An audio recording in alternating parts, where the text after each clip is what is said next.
सो hi friends, आज का हमारा टॉपिक है कंपास सर्वे, जो कि एंगुलर मेजरमेंट से रिलेटेड है। ठीक है, कंपास सर्वे की बात करते हैं तो सबसे पहले हमारा टॉपिक आएगा मेरिडियन। ठीक है, तो हम मेरिडियन की बात करेंगे। ठीक है, मेरिडियन की बात करेंगे। चलिए ठीक है, मेरिडियन क्या होता है? मेरिडियन मतलब कि हमारा जो रेफरेंस है किसी भी बियरिंग को मेजरमेंट करने के लिए, हमें रेफरेंस जो होता है वही मेरिडियन कहलाता है। ठीक है, मेरिडियन की बात करते हैं। मेरिडियन बियरिंग क्या होता है? बियरिंग मतलब हॉरिजॉन्टल एंगल किसी रेफरेंस लाइन से लिया, किसी लाइन का डायरेक्शन हमें रिप्रेजेंट करना है, तो उसके लिए हम एक रेफरेंस से डायरेक्शन लेंगे उस लाइन का थ्रू हॉरिजॉन्टल एंगल, और उस हॉरिजॉन्टल एंगल जिस जिस रेफरेंस से हमने हॉरिजॉन्टल एंगल को लिया है उसी को हम मेरिडियन बोलते हैं। ठीक है, मेरिडियन के टाइप्स की बात करें तो जनरली 4 टाइप्स का मेरिडियन होता है। पहला है ट्रू मेरिडियन, दूसरा मैग्नेटिक, तीसरा आर्बिट्री और चौथा है ग्रिड मेरिडियन। ट्रू मेरिडियन में वो क्या होता है? डायरेक्शन जो होता है नॉर्थ और साउथ पोल का फ्रॉम स्टेशन, नॉर्थ और साउथ पोल का जो डायरेक्शन है स्टेशन से, वही हमारा सीधा सीधा ट्रू मेरिडियन कहलाता है, जो कि हमेशा कांस्टेंट रहता है और कभी भी पैरेलल नहीं होता है, मतलब नॉन पैरेलल होता है, और ये कन्वर्स करता है पोल्स पे। ठीक है, मेजर्ड बियरिंग जो होगी इसके रिस्पेक्ट में जो हम बियरिंग मेजर करेंगे, जो हॉरिजॉन्टल एंगल मेजर करेंगे इसके रेफरेंस में, वो हमारा कहलाएगा ट्रू बियरिंग। ठीक है, ये जब भी एस्ट्रोनॉमिकल ऑब्जर्वेशन करते हैं तब ये डिटरमाइन किया जाता है ट्रू मेरिडियन। फिर बात करते हैं मैग्नेटिक मेरिडियन की। मैग्नेटिक मेरिडियन जो फ्लोटिंग मैग्नेटिक निडल है, मैग्नेटिक निडल के कारण जो आता है, जिस जिस डायरेक्शन में दिखाया जाता है, जैसे नॉर्थ साउथ में, वो निडल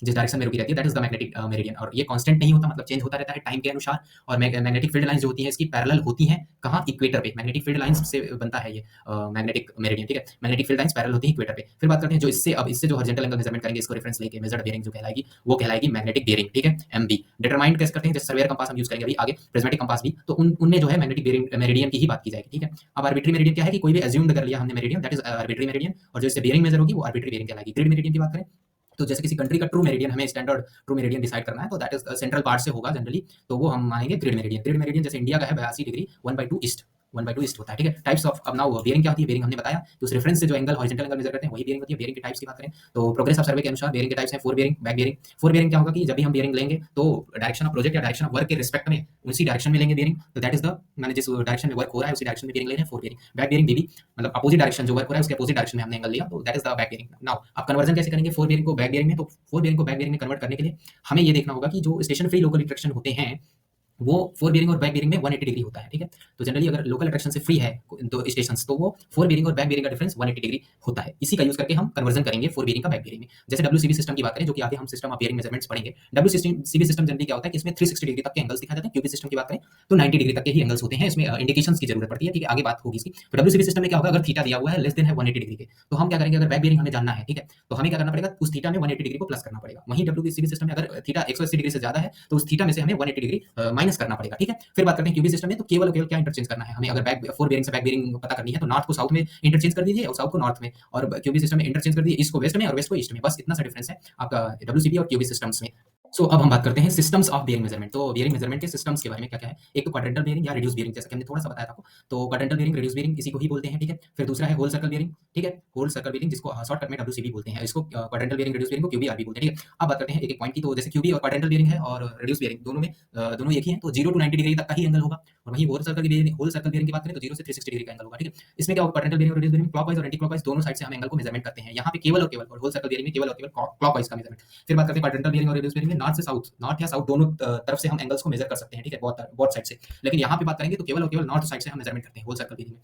यहाँ पे क्वाड्रेंटल बियरिंग में हमें इंडिकेशंस की नीड होती है। ठीक है, वहीं पे होल सर्कल बियरिंग में इंडिकेशंस की नीड नहीं होती है। ठीक है, फिर बात करते हैं क्वाड्रेंटल बियरिंग पे एक इंस्ट्रूमेंट है जो सर्वेयर कंपास है, वो इस पे है, इस पर बेसिस है। ठीक है, prismatic compass whole circle bearing पे बेसिस है। फिर बात करते हैं अब कन्वर्जन कैसे करना है डब्ल्यूसीबी से क्यूबी में, मतलब होल सर्कल बियरिंग को हमें क्वाड्रेंटल बियरिंग में कन्वर्ट करना है। तो उसके लिए जैसे मान लीजिए हमारा होल सर्कल बियरिंग में पहले क्वाड्रेंट में है, पहले क्वाड्रेंट मतलब थीटा, यहाँ पे जनरली थीटा थीटा थीटा ही होगा क्योंकि डब्ल्यूसीबी में हमेशा एंगल्स ही रहते हैं, उनमें इंडिकेशन की जरूरत नहीं पड़ती है। अब मान लीजिए पहले क्वाड्रेंट में है थीटा की वैल्यू थीटा, तो वहाँ पे क्या होगा कि ये थीटा सेम एंगल को हम यहाँ पे रिप्रेजेंट करेंगे, बस इंडिकेशन क्या देंगे? नॉर्थ और ईस्ट, ये पहले क्वाड्रेंट के लिए। दूसरे क्वाड्रेंट के लिए बात करें तो थीटा अगर वैल्यू दी है दूसरे क्वाड्रेंट में, तो हम क्या करेंगे? यहाँ पे 180 माइनस थीटा करेंगे और ये यहाँ पे इंडिकेशंस क्या क्या देंगे? साउथ और ईस्ट देंगे। ठीक है, और थर्ड क्वाड्रेंट में जो कि थीटा दिया हुआ एंगल, तो डब्ल्यूसीबी से क्यूबी में चेंज करना है तो हम क्या करेंगे? थीटा में से 180 डिग्री माइनस करेंगे और इंडिकेशन जो देंगे वो साउथ और वेस्ट का देंगे। ठीक है, फोर्थ क्वाड्रेंट की बात करें तो उसमें थीटा एंगल दिया हुआ है, तो थीटा में से हम 360 में से हम थीटा को माइनस करेंगे और जो इंडिकेशंस देंगे वो नॉर्थ और वेस्ट देंगे।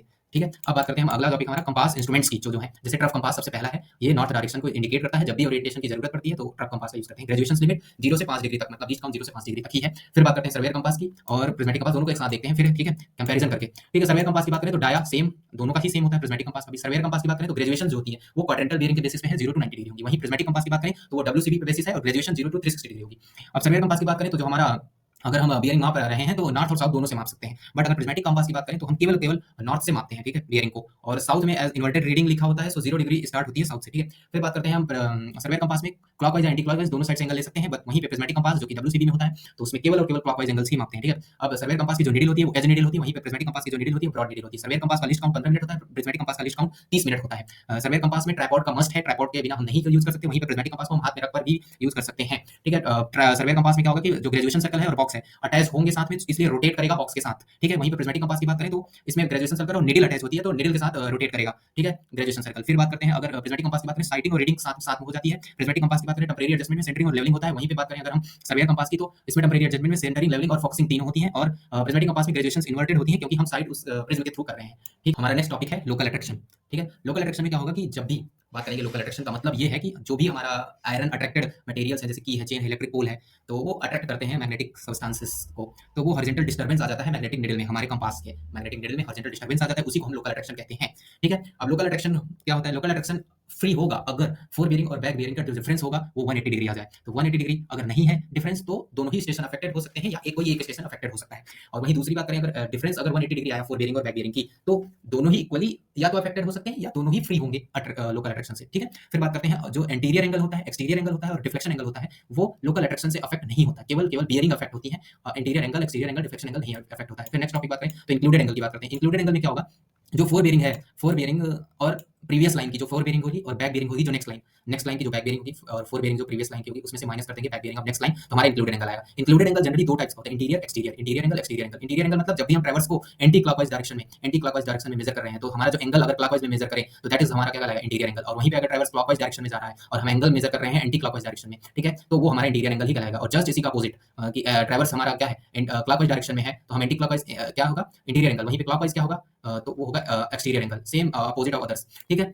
डिफ्लेक्शन एंगल की बात करें, अब नेक्स्ट टॉपिक डिफ्लेक्शन एंगल है। डिफ्लेक्शन एंगल में क्या होगा कि जो भी प्रीसीडिंग लाइन है उससे थोड़ा रिस्पेक्ट में कुछ लाइंस हैं जो कि डिफ्लेक्ट हो जाएंगी, ठीक है, तो वो डिफ्लेक्शन जो होगा, जिस एंगल से डिफ्लेक्शन होगा वही डिफ्लेक्शन एंगल, वही हॉरिजॉन्टल एंगल डिफ्लेक्शन एंगल कहलाता है। इंटीरियर एंगल और डिफ्लेक्शन एंगल को प्लस करते हैं तो हमारा 180 डिग्री आता है। Interior angle plus deflection angle 180 degree के इक्वल होता है। एक्सटीरियर एंगल में से हम माइनस डिफ्लेक्शन एंगल करते हैं तो 180 डिग्री आता है, ठीक है। अब क्लोज ट्रैवर्स के लिए तीन कंडीशन का होना जरूरी है। इंटीरियर एंगल्स का सम जब निकालते हैं तो 2n - 4 * 90 डिग्री होता है। एक्सटीरियर एंगल का सम निकालते हैं 2n + 4 * 90 डिग्री होता है, और जो सम ऑफ डिफ्लेक्शन एंगल्स आते हैं वो 360 डिग्री आता है, ठीक है। फिर बात करते हैं डिफ्लेक्शन एंगल के टाइप्स की, तो ये इस बेसिस पे डिपेंड किया गया है कि अगर आपका deflection angle left hand side पे है तो हमारा जो प्रीवियस लाइन है, ठीक है, प्रीवियस लाइन उससे हम अगर लेफ्ट हैंड साइड में है डिफ्लेक्शन, तो उसको अगर fore bearing of previous line में अगर लेफ्ट हैंड साइड के डिफ्लेक्शन एंगल को जोड़ दें तो हमारा fore bearing of next line आ जाएगी, ठीक है। और वहीं पे बात करें अगर राइट हैंड साइड में दिया हुआ है डिफ्लेक्शन, तो उसको अगर माइनस कर दें तो हमारी फोर बेरिंग आ जाएगी नेक्स्ट लाइन की, प्रीवियस लाइन के रिस्पेक्ट में, ठीक है। फिर बात करते हैं मैग्नेटिक डिक्लिनेशन की। मैग्नेटिक डिक्लिनेशन जो कि बहुत इंपॉर्टेंट टॉपिक है, आता है, ठीक है। बात करते हैं हॉरिजॉन्टल एंगल होता है ट्रू मेरिडियन और मैग्नेटिक मेरिडियन के बीच जो हॉरिजॉन्टल एंगल बचता है वही हमारा क्या कहलाता है, मैग्नेटिक डिक्लिनेशन, ठीक है। ट्रू बेरिंग क्या होती है, ट्रू बेरिंग में इज इक्वल होता है मैग्नेटिक मेरिडियन में या प्लस करो डिक्लिनेशन या माइनस करो डिक्लिनेशन। प्लस कब करना है, जब ईस्टर्न डिक्लिनेशन दिया हो, वेस्टर्न डिक्लिनेशन दिया हो तो माइनस करना है, तो दैट इज ट्रू बेरिंग आ जाएगी मैग्नेटिक बेरिंग। फिर ये है opposite of weber rule used. Opposite of weber rule used in second और फोर्थ क्वाड्रेंट जो होता है, सेकंड और फोर्थ क्वाड्रेंट में इसके अपोजिट रूल को ऐड करेंगे, मतलब कि for example eastern addition declination को ऐड कर रहे थे तो यहाँ जहाँ सेकंड और फोर्थ क्वाड्रेंट में उसको सब्ट्रैक्ट करेंगे, ठीक है। वेस्टर्न डिक्लिनेशन को सब्ट्रैक्ट करें तो सेकंड और फोर्थ क्वाड्रेंट में उसको ऐड करेंगे। वहीं पे अगर बात करें हम, अगर हमें ट्रू बियरिंग जानना है, मतलब हमें ट्रू बियरिंग पता हो लेकिन हमें कैलकुलेशन करना हो मैग्नेटिक बियरिंग के लिए, तब भी वही अपोजिट रूल जैसे इसमें यूज किया वही यूज करेंगे, ठीक है। तो अब हम बात करेंगे डिक्लिनेशन बाय बियरिंग ऑप्शन की। तो डिक्लिनेशन बाय बियरिंग ऑप्शन जैसा कि हमें ट्रू बियरिंग ऑप्शन पता रहता है, जैसे कि नॉर्थ में है तो 0 या 360 डिग्री होगा ट्रू बियरिंग ऑप्शन की, और ईस्ट में है तो ट्रू बियरिंग ऑप्शन की होगी 90 डिग्री, और अगर साउथ में है तो 180 डिग्री होगी ट्रू बियरिंग ऑप्शन की, और अगर वहीं पे वेस्ट में है तो ट्रू बियरिंग होगी जो हमारे सन की वो 270 डिग्री होगी, ठीक है। फिर बात करते हैं अब इसके रिस्पेक्ट में हम बात करेंगे, तो जैसे ट्रू बियरिंग तो हमें पता होगी। अब मैग्नेटिक बियरिंग मान लीजिए किसी लाइन की दी हुई है, ठीक है। मैग्नेटिक बियरिंग अगर लेस देन हुई है ट्रू बियरिंग की, उसके रिस्पेक्ट में मान लीजिए कभी कह दिया कि सन ईस्ट में है तो ट्रू बियरिंग हमें पता है, तो मैग्नेटिक बियरिंग दे दी है कि वो लेस है ट्रू बियरिंग से, तो हमारा जो डिक्लिनेशन होगा वो ईस्टर्न डिक्लिनेशन होगा, ठीक है। फिर बात करते हैं अगर मैग्नेटिक बियरिंग ग्रेटर देन हुई है ट्रू बियरिंग की तो वो हमारा वेस्टर्न डिक्लिनेशन होगा। तो जनरली क्या यूज करते हैं, कभी-कभी कहते हैं कि सनराइज हो रहा है मतलब कि हमारा ई मतलब ईस्ट में है, ईस्ट में मतलब 90 डिग्री है ट्रू बियरिंग सन की, तो ऐसे ऐसे बोल के हमारा वर्ड प्रॉब्लम का यूज कर सकते हैं, ठीक है। फिर बात करते हैं वेरिएशन जो होता है मैग्नेटिक डिक्लिनेशन में, जो कि हमने पहले बताया परमानेंट नहीं होता है, इसमें वेरिएशन होते रहते हैं, जैसे कि सेक्युलर वेरिएशन जो कि लॉन्ग टर्म वेरिएशन है, 150 से 200 साल 200-250 साल में हो जाता है, वेरिएशन चेंज हो जाता है, तो that is called secular variation. Long term variation है। एनुअल वेरिएशन 1 ईयर में, एक ही साल में एक वेरिएशन आ जाता है, कुछ ना कुछ चेंजेस आ जाते हैं डिक्लिनेशन में, तो that is annual variation. Daily या ड्यूरेनल, डेली डेज में आ जाता है वेरिएशन, मतलब कि डे में कुछ और है डिक्लिनेशन, नाइट में कुछ और है, समर में कुछ और है डिक्लिनेशन, पोल्स पे कुछ और है, इक्वेटर पे कुछ और है, विंटर में कुछ और है, तो लाइक दैट। तो ये रहता है, और जनरली क्या होता है, देखिए ध्यान रखिएगा कि डे में ज्यादा होता है डिक्लिनेशन, समर में ज्यादा होता है डिक्लिनेशन, पोल्स में ज्यादा होता है डिक्लिनेशन, तो ठीक है। ये डेली वेरिएशन की बात की। इरेगुलर वेरिएशन की बात करें तो वोल्केनिक इरप्शंस या अर्थक्वेक के कारण, ये सब पैंडेमिक मतलब पैंडेमिक या कह सकते हैं कि बहुत ही बड़ा आपदा आ जाता है वोल्केनिक इरप्शन या अर्थक्वेक के कारण, तो इरेगुलर वेरिएशन हो जाता है, वेरिएशन जो कि इरेगुलर है, और ये जनरली 1 to 2 डिग्री हो जाता है, बहुत बड़ा अंतर है, 1 से 2 डिग्री वेरिएशन हो जाता है, दैट इज मैग्नेटिक डिक्लिनेशन। अब बात करें सेम डिक्लिनेशन लाइन, जो सेम डिक्लिनेशन की जो लाइन बनेगी वो आइसोकोनिक लाइन कहलाती है, और जीरो डिक्लिनेशन की जो लाइन बनेगी वो एगोनिक लाइन कहलाती है। ठीक है, बात करते हैं अपना नेक्स्ट टॉपिक मैग्नेटिक डिप की। मैग्नेटिक डिप क्या है? Vertical angle inclination in magnetic needle. Magnetic needle है, उसमें वर्टिकल एंगल इंक्लिनेशन जो भी होगा दैट इज मैग्नेटिक डिप कहलाएगा। ठीक है, मैग्नेटिक डिप जो होता है इक्वेटर पे 0 होता है, मतलब मिनिमम होता है इक्वेटर पे, और पोल्स पे 90 डिग्री होता है मैग्नेटिक डिप, जो कि मैक्सिमम होता है पोल्स पे 90 डिग्री। ठीक है, फिर सेम डिप की जो लाइंस होंगी उसे आइसोक्लिनिक लाइन बोलेंगे, और जो जीरो डिप की लाइंस होंगी जो कि इक्वेटर पे होता है एक्लिनिक लाइन कहलाएंगी। अब इसमें ध्यान रखिएगा, सेम सेम क्या कहते हैं, सेम डिक्लिनेशन और सेम डिप की बात होगी तो सेम डिक्लिनेशन की जब बात होगी तो आइसोगोनिक, और सेम डिप की बात होगी तो आइसोक्लिनिक। वहीं पे एगोनिक लाइन जीरो डिक्लिनेशन की बात होगी तो एगोनिक लाइन जीरो डिप की बात होगी तो एक क्लिनिक लाइन। ठीक है, थैंक यू, प्लीज सब्सक्राइब।